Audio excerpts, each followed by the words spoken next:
ndabasuhuje bene data mu izina rya Yesu. Nishimiye kubaha kubasangiza ibiri ku mutima wanjye, cyane cyane ngaruka no kuri uyu mwaka ko nabashije kubona imirimo y'Imana myinshi itandukanye, ko Imana yangiriye ubuntu bwinshi. Muribuka mwese isezerano Imana yaduhaye muri uyu mwaka binyuze mu mugaragu wayo Mushumba Paka, ubwo twaganira, ubwo yaduhaga isezerano icyo gihe muri Yohana igice cya 11 umurongo wa 40. Imana yatuganirije tubwira yuko nitwizera tuzabona ubwiza bw'Imana. Mu by'ukuri icyo gihe covid yari itaragera mu Rwanda ndetse no muri Afurika yari itaragaragara, ariko ntabwo twari tuyizi, ariko mu by'ukuri Imana nitwizera tuzabona ubwiza bw'Imana.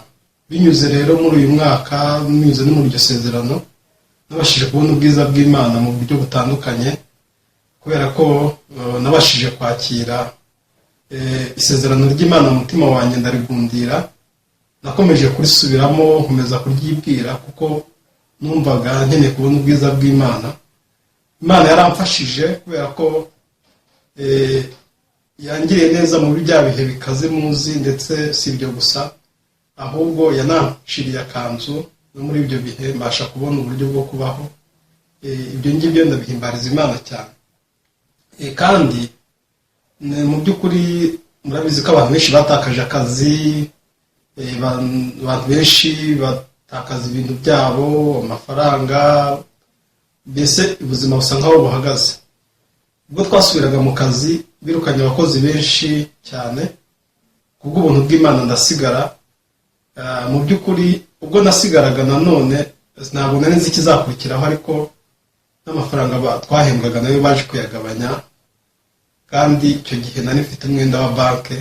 Ubwo banke nayo isa nkaho yatwaye amafaranga menshi, kubera ko ibihe byo kwaka inguzanyo byari byiyongereye, kugira ngo igihe kitazarenga bituma batwara amafaranga menshi, bakata menshi. Bisa nkaho mu by'ukuri nubwo nari nsigaranye akazi, ariko ntabwo nari mfite icyo nasaguraga, kuko ku kazi baduhembye make, bakase 30%, ndetse na banki nayo igira andi twara, bituma nsa nkaho nsigariye aho. Mu by'ukuri nubwo nari mfite akazi, ariko ntabwo nari nishimye, kuko n'ubundi bisa nkaho nari umuntu washoboraga kuribwa n'inzara, kandi byitwa ko ndi mu kazi. Ariko ndahimbaza Imana, kubera ko Imana yari yarampaye isezerano ryo mu Bakorinto ba mbere igice cya 10 umurongo waho wa 12, bivuga yuko Imana nta kigeragezo kiza kitari rusange mu bantu, ariko ko Imana ari iducira akanzu kugira ngo tubashe kubaho, tubashe no kurenga ibyo bigeragezo. Rero Imana yaje kunshira akanzu mu buryo butangaje, ko yampaye ikindi kiraka, ariko kandi mbasha gukora akazi nacyo ngikora. Noneho mu by'ukuri sinigeze nicwa n'inzara, kuko nabashije kubona amafaranga abasha kuntunga binyuze mu kiraka, kandi ibyo byombi nkabasha kubikorana. Rero munavuga ko mu by'ukuri ubwo nabashije kubona n'amaso yanjye ko Imana ari Imana yo kwizerwa. Igihe cyose tuyihanze amaso, igihe tuyiringiye, nta kabuza tuzagubwa neza, tuzaba amahoro. Hari cyanditswe kimwe kiri muri Yohana ibice 3 umurongo wa 14, avuga ngo nk'uko Mose yamanitse inzoka ku giti, abariwe n'inzoka bayirebaho bagakira, ni nako n'umwana w'umuntu akwiye kumanikwa, kugira ngo umwizera wese abashe gukira. Nanjye nabashije kubona ko mu gihe turi kumwe n'Imana, mu gihe tuyizeye, nta kabuza tuzagubwa neza, tuzaba amahoro, kandi Imana izatugirira ubuntu bwinshi. Kandi si ibyo byonyine, kubera ko nagize amahirwe yo gusangira n'umuryango wanjye ubuhamya, mbasha kubabwira iby'Imana yankoreye. Turi hamwe havutse ikibazo mu muryango, bakoranye nabashije kubaha ubuhamya bw'umutima wanjye. Nabashije kubwira mama wanjye uburyo nagize ibikomere uhereye kera cyane, ariko ategeze kubimenya, ndetse n'uburyo mu by'ukuri natangiranye n'urubanza rw'icyaha uhereye kera nkiri muto. Rero nza kumubwira uburyo Imana yanyihishuriye, ikamishurira Yesu, n'uburyo yankijije, ndetse n'uburyo yangize umukiranutsi utunganye mu maso y'Imana, uburyo ndi umuntu wera nk'uko Imana yera. Yari famiye nini, ariko ndahimbaza Imana ko nubwo babisetse ariko cyibuze nabasha gutambutsa message bose bahurijwe hamwe, basha kubasangiza uburyo Imana yangiriye ubuntu. Ubundi buhamya bwa kabiri nabasangije nuko nari mfite ikibazo cy'amaso. Benshi muri bene data murabizi ko mu by'ukuri amaso yanjye ndwaye amaso ku buryo bukomeye, ndetse nagiye no kwivuza bambwira ko bitoroshye bidashoboka, ndetse ko amaso yanjye yagize ikibazo gikomeye. Rero ibyo nabyo nabibwiye ababyeyi banjye, mbabwira ko nacyo cyari igikomere cya kabiri, ariko Imana yarakinyomoye ubwo nahuraga n'Umwami Yesu. Nuvuga ngo kibuze muri uyu mwaka, muri uku kwezi kuno kwezi turimo kwa 10, nabashije gusangiza abantu benshi ubwo buhamya, kuko bisa nkaho Imana yankwituye. Ubundi ndi umuntu udakunda kugaragaza ibibazo mfite, nkunda guhisha, nkunda guceceka, ariko Imana yangiriye ubuntu muri uyu mwaka inyemerera ko nkwiriye kubyatura nkabivuga.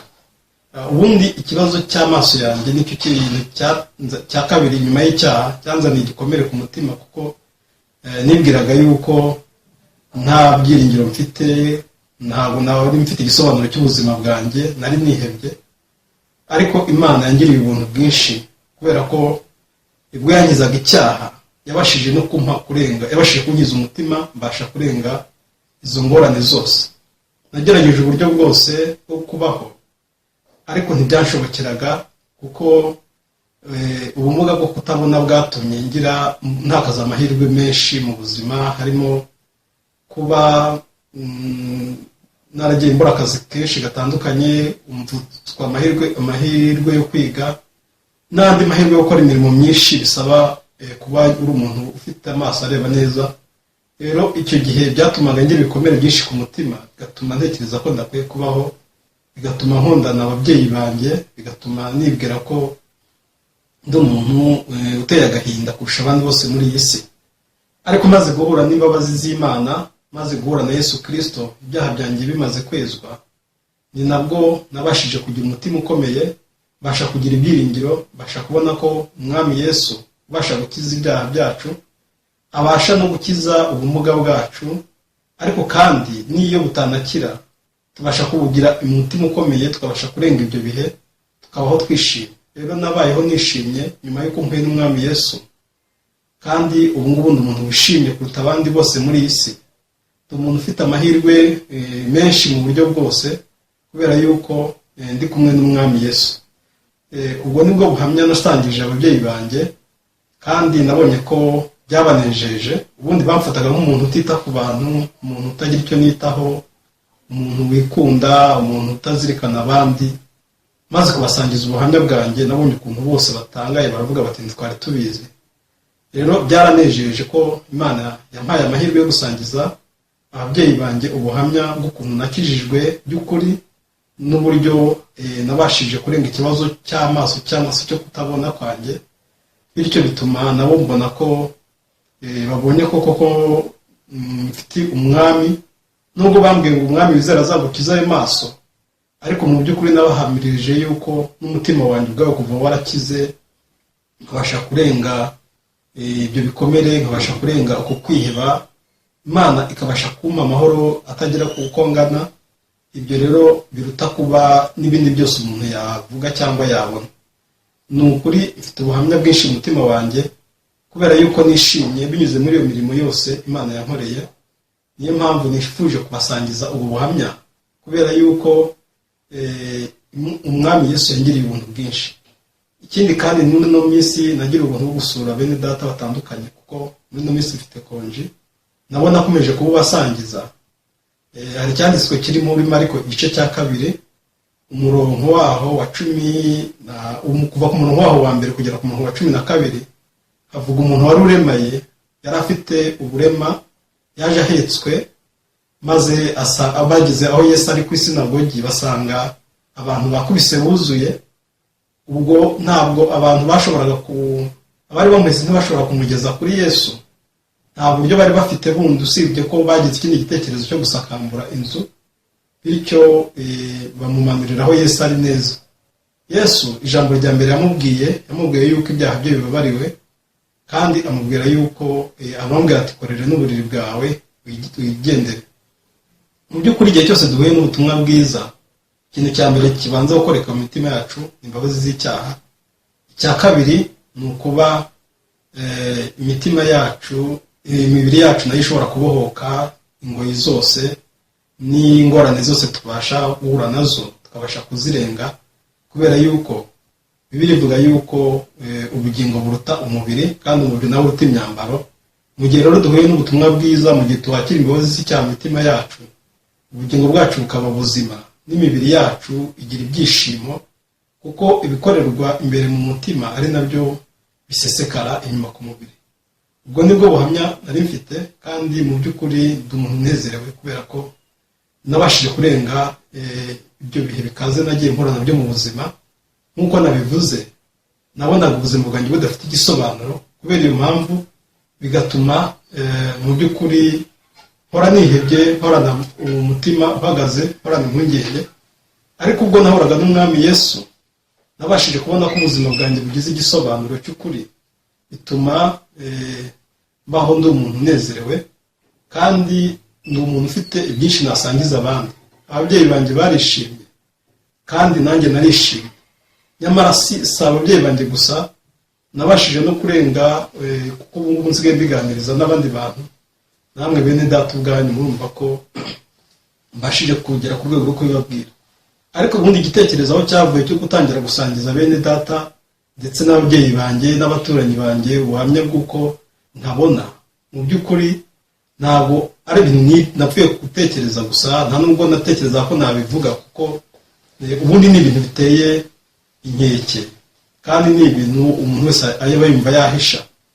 Ubwo nasuraga mwene data Anatori muri ino minsi utameze neza kubera uburwayi, nawe yampaye ubuhamya nk'ubwo, ko hari inshuti yamubwiye umuntu akajya avuga ko arwaye kanseri, akajya avuga ko arwaye ikibyimba ku mwijima.